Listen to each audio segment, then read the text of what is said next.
오늘은 창세기 3장에 있는 말씀입니다. 1장과 1장은 창조 얘기가 나오고 2장은 에덴 동산 이야기가 나오고 또 남자와 여자 가정이 시작되는 참 아름답고 평화스러운 그러한 이야기들이 쭉 진행이 되고 있습니다. 그러면서 이제 3장이 되면서 좀 내용이 바뀌죠. 세상의 비극이 어떻게 해서 시작이 됐는가, 죄가 어떻게 인간에게 들어왔는가라는 것을 설명하고 있는 것이 3장의 내용인 것입니다. 처음에 뱀 이야기가 나옵니다. 아마 처음에는 뱀이 그렇게 징그럽지 않았던 것 같아요. 그래서 1절에 뱀이 여호와 하나님이 지으신 들짐승 중에 가장 간교하더라. 그래서 이 뱀과 이 하와가 이제 만나는 그런 장면이 나오는데, 근데 여기서 간교하다. 근데 이 뱀이 마귀다라고 하는 것은 창세기에 나오지는 않아요. 계시록에 나옵니다. 계시록 12장 9절에 이렇게 쓰여져 있어요. 큰 용이 내어 쫓기니 옛 뱀 곧 마귀라고도 하고 사탄이라고도 하며 온 천하를 꿰는 자라. 그런데 1절에 뱀은 간교했다. 이 간교라는 단어가 아룸이라는 그 원어를 사용하는데 영리하다, 신중하자라는 그런 의미가 있어요. 근데 본문의 문맥을 통해 가지고 문맥상 이 간교는 아주 영악하다라는 그런 의미를 갖게 됩니다. 왜냐하면 영리한데 그 방향이 악해요. 그것이 영악하다고 하는 거죠. 믿는 사람들은 영악하면 안 됩니다. 영리하셔야 돼요. 참 지식과 지혜의 근본은 하나님을 경외하는 것이에요. 그래서 우리가 똑똑하고 많은 것을 알아도 하나님을 알지 못하면 그것이 영악한 것이 될 수가 있다는 거예요. 사탄에 오히려 이용을 당할 수 있는 것이 될 수 있다고 하는 것입니다. 그래서 역사적으로 이렇게 보면은 똑똑한 사람들 중에서 이 무신론자로 똑똑해서 오히려 아주 악한 결과를 가져온 경우들이 있는 것을 보게 돼요. 예를 들면 칼 막스, 아주 똑똑한 천재죠. 근데 그는 무신론자였습니다. 하나님 없는 이상주의를 꿈꿨어요. 그게 제 공산주의 이론이 된 거죠. 그래서 그 이론을 어답트한 많은 나라들이 이제 공산주의 국가들이 됐죠. 근데 그 과정에 얼마나 많은 사람들이 희생이 되고 많은 전쟁을 통해서 얼마나 많은 사람들이 고통을 당했는지 우리는 역사 속에서 듣고 알고 있습니다. 나의 지혜만 가지고 되는 것이 아니에요. 참된 지식은 하나님을 아는 지식, 하나님을 삶의 중심에 놓고 바르게 생각하고 바르게 판단할 수 있는 그 지혜, 그러한 삶을 살 때 하나님께서 그 사람을 통해서 하나님 나라를 세우는 통로로 쓰신다라고 하는 것입니다. 자, 이제 뱀이 나와서 했던 것이 여자를 유혹하죠. 1절의 끝부분에 보면 뱀이 여자에게 물어가로되, 아까 말씀드렸던 것처럼 뱀이 그렇게 처음엔 징그럽지 않았던 것 같아요. 그래서 하와를 만나서 대화를 하잖아요. 지금 같았으면 뱀만 보면 다 도망갈 텐데 같이 대화를 한 거 보면 어떤 그림에 보면은 뱀이 막 팔다리가 달려있는 그림으로 또 나오더라고요. 왜냐하면 나중에 죄를 짓고 나서 하나님께서 뱀에게 저주를 해서 평생 배로 기게 하겠다, 죄 지은 다음에 그렇게 되었다고 하는 것을 보죠. 그래서 지금은 우리 여성들은 뱀을 보면은 즐겁을 해서 도망을 갑니다. 저는 뱀을 보면 막 잡으려고 쫓아가요. 제가 시골 목회할 때 뱀 여러 마리 잡아봤어요. 누군가도 지금 말씀드렸습니다만 뱀 잡아가지고 뭐 껍데기도 벗겨보고 그 속에 막 이렇게 새끼도 있는 것도 보고 그랬는데 근데 여자분들은 뱀을 보면 즐거워하고 도망을 가죠. 이게 옛날에 에덴 동산에서 이런 일이 있어서 그런 거예요. 그런데 지금 뱀이 뱀은 지금 사탄이죠. 왜 여자에게 먼저 갔을까? 왜 하와에게 먼저 갔을까? 아담에게 가지 않고 여성이 만만해서 약해 보여서 유혹에 잘 넘어가서 아마도 제 생각에는 일석이조를 노린 거예요. 일석이조의 효과. 한 번에 두 사람을 넘어뜨리려고 한 거예요. 여자만 넘어지면 남자는 자동으로 넘어진다, 이건 알았던 거예요. 여기서 우리는 그 아내의, 여성의 어떤 영향력을 생각을 해볼 수가 있어요. 이런 말이 있잖아요. 남자가 세상을 지배하지만 그 남자를 지배하는 것은 여성이다, 그런 얘기가 있습니다. 탈무드에 또 이런 얘기가 있다고 그래요. 어떤 착한 부부가 어쩌다가 이혼을 했어요. 근데 남편은 금방 재혼을 했는데 불행히도 악한 여자를 만나서 악한 남자가 돼버리고 말았어요. 그런데 착한 부인은 어떻게 악한 남편을 만났어요. 그런데 나중에 그 악한 남편이 착한 남자로 변했다는 거예요. 그러면서 그 탈무드에는 마지막에 이렇게 씁니다. 언제나 남자는 여자의 손에 달려 있는 것이다. 동의하시는가 모르겠어요. 특별히 저는 목회를 하면서 본 것이 그 아내들의 영적인 영향력이 대단하구나라는 것을 보게 됩니다. 남편이 신앙생활 열심히 하는데 아내가 뒤에서 이렇게 팔짱 끼고 백업하는 경우에 보면은 남자가 결국은 부인 남편도 나중에 보면 뒤에 가 있어요. 그런데 아내가 앞에서 열심히 섬기고 기도하고 남자가 뒤에서 투덜거리고 좀 남편 오히려 아내를 불편하고 그래도 나중에 보면은 그 남편은 앞에 나와 있어요. 그 아내들의 영적인 영향력이 굉장히 크다라는 거죠. 그러니까 우리가 그 간증 얘기를 많이 들어보면은 신앙생활 한다고 핍박했던 남편을 나중에 예수 잘 믿게 만든 얘기들이 많잖아요. 그리고 제가 우리 교회 어떤 권사님하고 얘기다 보니까 자기 집안은 아무도 예수 믿지 않았대요. 그런데 어느 날 형수님이 믿음 좋은 형수님이 들어온 다음에 모두 다 크리스천이 된 거예요. 그 여성들의 영적 영향력이 굉장히 크다라는 것이죠. 물론 처음에 이 하와가 아담에게 한 것은 좋은 영향력은 아니었습니다만 아무튼 영향력이 대단하다라고 하는 것을 여기서 보여주고 있는 내용입니다. 그래서 성경에 보면은요, 하나님께서 여성을 만들 때에 돕는 배필로 만들었다라는 말씀이 나와요. 여기서 이 돕는다라는 단어가 원어로 에제르라는 단어인데 이것은 단순히 어떤 도와준다, 보조자라는 의미를 뛰어넘어서 그 사람이 없으면 안 되는 특별한 존재라는 의미가 속에 담겨 있는 거예요. 그래서 알 수 있는 것은요, 시편 70편 5절에 하나님을 이렇게 찬양합니다. 주는 나의 도움이시오 나의 건지시는 이시오니 했을 때 이 도움이라는 단어가 바로 에제르라는 돕는 배필이라고 할 때 그 돕는다는 단어하고 같은 단어라는 거죠. 하나님을 지칭할 때 썼던 것이 바로 에제르였다고 하는 것입니다. 그래서 부인이 돕는 배필이 된다고 하는 것은 남편을 남편 되게 하는 큰 은혜의 통로로 하나님께서 붙여주셨다 그런 말씀이에요. 그런 면에 있어서 여성의 가치는 아주 귀한 것이고 또한 사명이 크다라고 하는 것을 아셔야 되는 거예요. 여성들의 사명이 뭘까? 바로 기도하는 사명인 줄로 믿습니다. 영적인 영향력을 끼치기 위해서는 기도하셔야 돼요. 그래서 기도하는 어머니가 있는 그 가정은 자녀들이 잘 되게 되어 있어요. 기도하는 어머니들이 많은 그 교회는 영적으로 잘 되게 되어 있습니다. 믿습니까? 그래서 지금까지 우리 한국 교회가 이렇게 성장하는데 그 보면은요, 밤새고 철학기도 했던 그 여성들의 눈물 흘린 기도가 있었어요.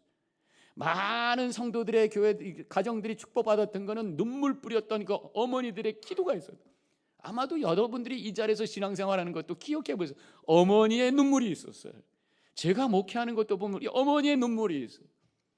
그러면서 우리 여성들은 기도 많이 해야 될 줄로 믿습니다. 그렇다고 하면 남자들 기도하지 말라는 얘기는 아니에요.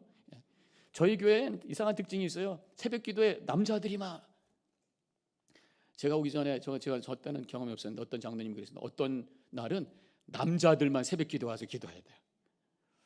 좋은 현상이기도 하면서 우리 여성들에게 좀 챌린지가 돼야 되는 현상이 아닐까 그런 생각이 들어요. 새벽 기도에 우리 여성들 많이 나오시기를 바랍니다. 별로 기도 아멘 안 하시네. 그래서 눈물로 기도하는 교회가 되셔서 우리 교회가 우리 남자뿐만 아니라 우리 여성들도 열심히 눈물로 기도해서 함께 세워가는 교회가 되기를 주님의 이름으로 간절히 축원합니다. 2부 예배 때는요, 예배 보기 전에 한 15분 전 20분 전에 한 3-4명 여성들이 모여가지고 제 사무실 앞에서 열심히 기도해 막 기도하는 소리 들으면서 오면요 얼마나 마음이 든든한지 몰라요. 3부 예배 때도 그 전에 예배 전에 누군가가 중보하는 기도에 동참하는 자리가 있었으면 좋겠습니다. 자, 근데 이제 제가 말씀드리려고 하는 것은 이 뱀이 하와를 유혹하는데 어떤 방식으로 유혹했는가, 사탄이 어떻게 하나님 관계를 우리를 깨뜨리는가라고 하는 것을 그것을 통해서 알 수 있어요. 그래서 오늘 3개의 단어를 생각을 해봅시다. 하나는 불만이라는 단어예요. 그래서 처음에 불만을 갖게 했다. 아담에게 뱀이 유혹했던 것은 불만스러운 마음을 갖도록 그렇게 유도한 거란 말이죠. 1절에 하나님이 참으로 너희에게 동산 모든 나무의 열매를 먹지 말라 하시더냐. 지금 뱀이 하와에게 한 질문입니다. 그런데 그 팩트를 그대로 얘기하지 아니하고 좀 과장해가지고 하와의 마음에 불편한 심정을 살짝 건드리고 있어요. 보면 너희 동산 모든 나무의 열매를 먹지 말라 하시더냐. 아니거든요. 하나님께서는 선악을 알게 하는 나무의 열매만 먹지 말라고 했는데 그것을 과장해가지고 모든 나무의 열매를 먹지 말라고 하시더냐. 그러면서 조금 이렇게 부추기고 있는, 과장하고 있는 것을 보게 됩니다. 그러면서 불만스러운 마음을 갖도록 하는 것이에요. 하나님을 하고 싶은 것을 못하게 하는 분, 기쁨을 빼앗아가는 분으로 생각하게 만드는, 이것이 바로 마귀가 하는 유혹이다라는 것을 알 수가 있습니다. 그 C.S. 루이스라고 영화로도 나왔습니다만 나니아 연대기, 그것의 원저자가 되는 분이죠. 영국의 소설가이시고 기독교 작가이신데 그가 이렇게 이야기를 했습니다. 마귀가 사람들에게 심어주는 하나님의 이미지는 하늘에서 인간을 내려다보면서 사람이 어떤 것을 즐기려 하면 쫓아가서 그 즐거움을 다 빼앗아 버리고 방해하는 심술궂은 할아버지다. 마귀가 주는 잘못된 이미지다, 그런 얘기죠. 하나님은 그런 분이 아니잖아요. 하나님은 우리를 창조하시고 우리를 귀하게 여기시고 우리를 행복하게 살기를 원하시는 분인 줄로 믿습니다. 창세기 1장 28절에는 복을 주시며 이르시되 생육하고 번성하라 말씀하시면서 축복하셨죠. 우리에게 무엇을 하지 말라, 뭘 하라, 헌신해라, 하나님께서 많은 말씀을 주셨어요. 근데 그것이 우리를 귀찮게 하고 우리를 힘들게 하려고 주신 것이 아니라는, 본심은 바로 우리를 위한 하나님의 마음이라는 거죠. 사탄은 하나님을 금하게 하시는 하나님, 그래서 먹지 말라, 갖지 말라, 하지 말라. 그런데 오늘 말씀을 통해서 생각을 해보면요, 하나님께서 하지 말라는 금지 뒤에 있는 큰 허용을 우리가 봐야 되는 거예요. 무슨 말이냐면은 선악을 알게 하는 나무의 실과를 따먹지 말라, 열매를 먹지 말라라고 말씀하셨지만 그 뒤에는 그 다음에 있는 모든 나무의 열매를 네가 다 먹어라 라는 축복의 메시지가 그 속에 담겨 있다, 그런 얘기죠. 또 사탄은 우리에게 자꾸만 요구하시는 하나님, 내 걸 달라고 하시는 하나님으로 생각하게 만들어요. 시간을 드려라, 물질을 드려라, 헌신하라. 물론 하나님께서 그렇게 우리에게 헌신을 요구하십니다. 근데 그 뜻은 뭐예요? 왜 의미가 그것이 뭐예요? 우리를 귀찮게 하려고? 하나님이 모자라서 우리 거 좀 쓰시려고? 하나님은 충분하신 분입니다. 그럼에도 불구하고 우리에게 헌신을 요구하시고 하나님께서 우리의 헌물을 요구하시는 이유가 뭐냐? 결국 우리에게 하나님을 하나님으로 인정하는 자리에 우리가 내려가서, 그래서 하나님께서 복 주시는 자리에 서기를 원하시는 것이 하나님의 뜻인 줄로 믿으시기를 바랍니다. 특별히 하나님께서는 우리에게 복음 전하라는 메시지를 주셨어요. 우리에게 사명을 주셨어요. 세상 바쁜데 하나님 무슨 사명을 가지고 살아야 됩니까? 지금 내가 먹고 사는 것도 힘들어 죽 건데 어떻게 이런 것까지 해야 됩니까? 이런 생각이 들게 하는 것이 사탄이 주는 마음이란 말이에요. 하나님께서 우리에게 복음에 헌신하라, 선교해라, 복음을 증거해라, 증리되라 라고 하는 말씀은 결국 하나님께서 우리에게 복 주시기 위한 거란 말이죠. 마태복음 28장 19절 20절에 너희는 가서 모든 민족으로 제자를 삼아 아버지, 아들과 성령의 이름으로 세례를 주고, 그러면서 하나님께서 예수님께서 마지막 The Great Commission, 위대한 사명을 제자들에게 주셨어요. 근데 그 끝으로 내려가 보면은 내가 너와 항상 함께 있으리라 말씀하셨단 말이에요.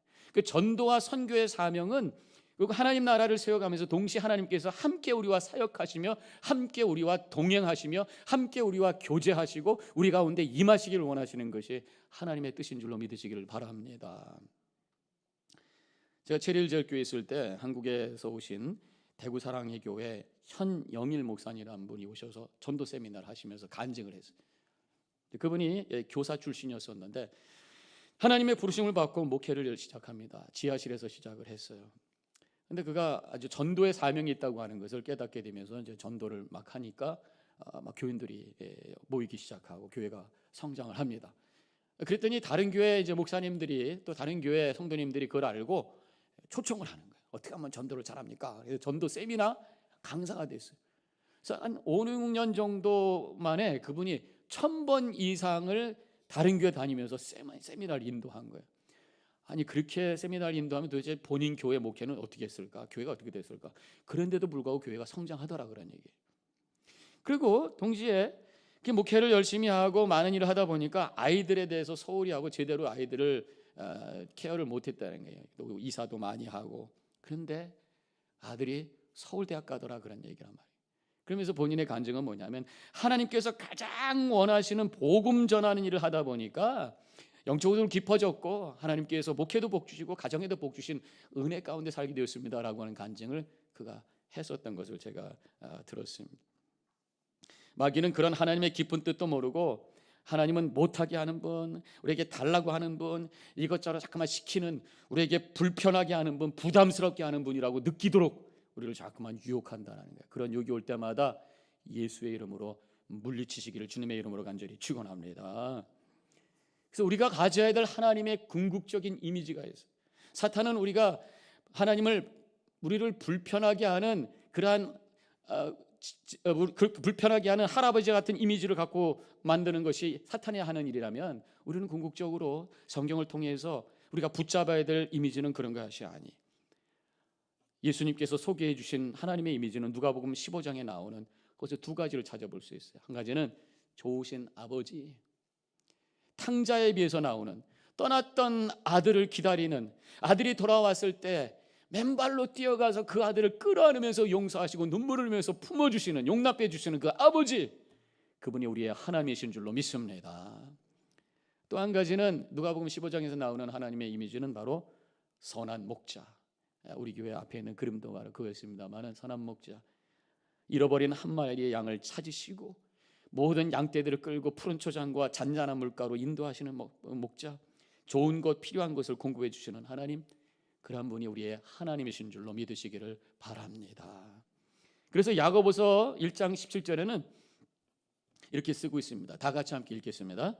온갖 좋은 은사와 온전한 선물이 다 위로부터 빛들의 아버지로부터 내려오나니, 온갖 좋은 것, 온갖 귀한 선물을 주님께서 우리에게 허락해 주신 그러한 아버지시다, 그렇게 말씀해요. 우리들이 고백하는 최고의 선물이 뭡니까? 우리 좋으신 하나님 아버지께서 우리에게 주신 최고의 선물이 뭐예요? 바로 예수 그리스도이신 줄로 믿습니다. 복음이에요. 복음의 선물을 우리에게 주셨어요. 그런 하나님을 우리가 고백하면서 하는 것이, 그것이 진정한 믿음이라고 하는 것입니다. 근데 내가 중심이 돼서 내가 원하는 것만을 추구하고 욕심과 세상 것을 추구할 때에 우리는 하나님을 못하게 하고 잔소리하는 그런 신구슬 구준 할아버지 같은 이미지로 느끼게 되는 거예요. 그런 느낌을 갖고 있다면 내가 뭔가 잘못된 방향으로 갖고 있다고 하는 것을 알아야 된다는 것입니다. 키에르케고르가 이런 말을 했어요. 캄캄한 시골길을 한 농부가 등불을 켜고 마차를 몰고 간다. 불행히도 이 농부는 마차에 켜놓은 등불 때문에 아름답게 빛나는 밤하늘을 보지 못한다. 세상에서 누리는 즐거움, 세상 사람들이 말하는 즐거움은 그것이 고급한 즐거움이든 저급한 즐거움이든 간에 그것이 이 농부가 마차에 켜고 다니는 등불과 같은 것이다. 세상 것을 추구하게 되면 다른 정말 중요한, 정말 신비하고 아름다운 광활한 새로운 세계를 놓치게 된다는 거예요. 반대로 욕심과 욕망의 불을 끌 때에 그때 아름다운 새로운 세계가 열리게 되는 줄로 믿으시기를 바랍니다. 두 번째로 사탄이 지금 유혹하는 방법은 하나님의 말씀을 의심하게 했다. 하나님의 말씀을 의심하게 했다. 1절에서 마귀가, 뱀이 이렇게 질문하죠. 하나님이 참으로 너희에게 모든 동산 모든 나무의 열매를 먹지 말라 하더냐? 아까도 읽었던 구절입니다만, 여기서 지금 과장하게 만드는 것도 있지만 결국은 이 말씀을 통해서, 이 말을 통해서, 이 질문을 통해서 하와의 마음에 의심을 갖도록 유혹하고 있는 것이, 의심을 갖게, 결국은 나중에 하나님의 말씀을 부정하게 되고 마귀의 말을 쫓아가는 것을 보게 됩니다. 볼까요? 3절에 이러한 질문을 했을 때 하와가 대답을 하는데 이렇게 대답합니다. 동산 중앙에 있는 나무의 열매는 하나님의 말씀에 너희는 먹지도 말고 만지지도 말라 너희가 죽을까 하노라 하셨느니라 라고 대답했는데, 제가 파란색과 빨간색을 칠해놓은 이유는 하나님께서 원래 주셨던 말씀이 어떻게 왜곡됐는가를 확인할 수가 있기 위해서 그렇게 한 거예요. 그래서 2장 17절과 비교를 해보면요, 원래 하나님께서 주신 말씀은 2장 17절입니다. 선악을 알게 하는 나무의 열매는 먹지 말라 그랬는데 거기다가 조금 더했어요. 만지지도 말라라고 더해. 하나님의 말씀을 좀 왜곡한 거죠. 그 다음에 하나님께서는 네가 먹는 날에는 반드시 죽으리라 말씀하셨는데, 하와는 뒤에 어떻게 바뀝니까? 죽을까 하노라. 죽을지도 모른다. 그래서 반드시 죽을 것이라고 하는 그 말씀에 대해서 의심을 품게 됩니다. 그때 마귀는 살짝 그것을 알아차리고 금방 너희는 결코 죽지 아니하리라 라고 선언할 때에 하와는 그 말을 딱 붙들게 되고 선악을 알게 하는 열매를 먹게 되면서 결국은 타락하게 된 것이죠. 요즘 우리가 살고 있는 이 세상이 하나님의 말씀이 진리로서 도전을 받고 있어요. 그 권위가 도전받고 있어요. 그러면서 하나님의 말씀이 막 엉뚱하게 해석이 되고 있고, 그것이 교회 안에서도 자꾸만 일어나고 있는 것을 보게 됩니다. 그 대표적인 예가 바로 지난주에 제가 말씀드렸던 동성애 문제가 아닌가 생각이 들어요. 분명히 성경에는 동성애를 금하고 죄라고 말하고 있는데 그렇게 태어난 사람은 어떻게 하겠느냐라고 하면서 이야기를 하고 있죠. 성경에는 분명히 한 남자와 한 여자가 하나 되는 것이 결혼이라고 했는데 꼭 그것만은 아니라고 얘기하는 것이 요즘 사람들의 이야기입니다. 인권이라는 이름으로 성경을 해석합니다. 인본주의적 각도에서 성경을 해석하면서 엉뚱한 얘기가 나오기 시작을 하는 것이에요. 예수님은 분명히 이렇게 말씀하셨습니다. 요한복음 17장 11절에 있는 말씀을 같이 함께 읽겠어요. 시작. 그들을 진리로 거룩하게 하옵소서. 아버지의 말씀은 진리이다. 예수님께서 제자들을 위해서 기도할 때에 바로 이러한 기도를 하셨어요. 아버지의 말씀은 진리이다. 하나님의 말씀은 진리입니다. 진리로 우리를 거룩하게 해달라고 기도했던 것이 바로 이 대목인 것이에요. 진리라는 게 뭡니까? 사전적인 의미를 찾아보면요, 이렇게 정의가 되어 있습니다. 언제 어디서나 누구든지 승인할 수 있는 보편 타당한 법칙이나 사실, 이렇게 되어 있어요. 시대가 지나고 문화가 달라도 변함없는 사실이 바로 진리인 줄로 믿습니다. 세상의 가치와 기준이 자꾸만 변하고 있어도 영원히 변하지 않는 그것이 바로 진리예요. 우리는 그것이 하나님의 말씀으로 고백하고 있는 줄로 믿습니다. 하나님의 말씀은 영원한 진리, 우리 하나님은 영원하신 분이기 때문에 그분의 말씀도 영원한 진리라고 하는 것이, 그 말씀을 붙들고 그 말씀의 권위를 인정하고 그 말씀 앞에 무릎을 꿇고 결단하고 살아가는 것이 바로 예수 믿는 자의 모습인 줄로 믿으시길 바랍니다. 흔들리지 마세요. 악한 마귀가 흔들어도 흔들리지 마세요. 꼭 붙으셔야 되는 것이에요. 제가 이런 진리의 말씀에 대해서 묵상을 하고 있을 때 이번에 제가 쉬면서 책을 하나 읽었는데 거기서 좋은 인사이트를 하나 발견하게 되었습니다. 김병삼 목사님이 쓰신 치열한 도전이라는 그런 책이 있는데 거기서 이런 질문을 합니다. 교회가 진리를 수호하는 곳인가 은혜를 선포하는 곳인가 생각해보라. 진리를 수호하는 곳인가 은혜를 선포하는 곳인가 생각해봐라. 진리를 수호하는 곳인데 그것만 또 강조하다 보면은 너무 교회가 너무 옳다 그르다 이야기만 하면서 율법주의로 빠질 수가 있다는 거예요. 그런데 교회가 너무 또 은혜만 선포하다 보니까 이것도 좋다 저것도 좋다는 생각 때문에 죄라는 개념이 약화되기 시작하고 기준 없는 그런 기독교가 될 수가 있다. 그런 양극단에 대한 걱정을 하는 얘기가 거기서 나와 있어요. 그러면서 영성가 마이클 야코넬이라고 하는 분의 이야기를 쭉 인용을 하면서 그 끝에 이런 얘기를 합니다. 예수님 안에는 늘 은혜와 진리가 하나가 되었다. 이 말씀이 또 성경에 나오고 있습니다. 요한복음 1장 14절 말씀이 육신이 되어 우리 가운데 거하시매 우리가 그의 영광을 보니 아버지의 독생자의 영광이요 은혜와 진리가 어디게요? 충만하더라 말씀이 나옵니다. 예수 그리스도 안에서 이 진리와 은혜가 충만하게 되었다 그런 말씀이죠. 저는 바로 예수님의 십자가 그 증거라고 믿습니다. 죄값은 사망이라고 하는 하나님의 진리가 있어요. 그것은 불변해요. 아무도 변화시킬 수가 없어요. 근데 제가 입속에 사탕이 있었어요. 그래서 제가 기침이 조금 나올까 봐 많이 좋아졌는데 혹시 나올까 해서 물고 있었던 것인데, 죄의 값은 사망이라는 진리가 살아있는 곳이 바로 십자가입니다. 그러면서 대속의 죽음을 통해서 그 죄값을 치러주시고 우리에게 은혜의 길을 보여주신 것이 바로 십자가예요. 십자가는 이 진리와 은혜가 하나 된 곳이라고 하는 것입니다. 예수님은 친히 그 사역 속에서도 그런 걸 보여주셨어요. 가늠한 여인을 사람들이 데리고 와서 돌멩이로 죽이려고 할 때 예수님께서 죄 없는 자가 먼저 쳐라 했을 때 다 흩어졌어요. 그때 예수님께서 그를 바라보면서 내가 너를 용서하겠다, 은혜를 보여주셨습니다. 거기서 끝난 게 아니라 예수님은 그 다음에 그를 진리로 인도합니다. 다시는 죄를 범하지 말라, 진리 가운데 살라 그러고 선포하신 거예요. 우리 예수 믿는 사람은 바로 예수님을 따라가는 사람입니다. 무엇이 죄고 진리인지를 정확하게 아는 사람이에요. 그러면서 동시에 그 사람들을 불쌍히 여기며 죄를 이기고 진리 가운데 살 수 있도록 인도하는 사람이 바로 예수님을 따라가는 사람이라는 것입니다. 동성애자들에 대한 태도도 저는 마찬가지라고 생각해요. 동성애는 죄입니다. 한 남자와 한 여자의 연합이 결혼이라고 하는 것은 바꿀 수 없는 절대적인 진리. 그런데 그들의 영혼을 우리가 불쌍히 여기면서 그들이 진리대로 살아갈 수 있도록 도와줘야 될, 또 은혜로 그들을 이끌어야 될 그 사명이 또 우리에게 있다라고 하는 것입니다. 하나님의 말씀은 진리인 것을 붙들고 흔들리지 아니하시고 동시에 예수님의 마음을 가지고 은혜를 가지고 사람을 향해 다가감으로 복음의 역사를 일으키는 그런 하나님의 제자의 삶을 살아가시기를 주님의 이름으로 간절히 축원합니다.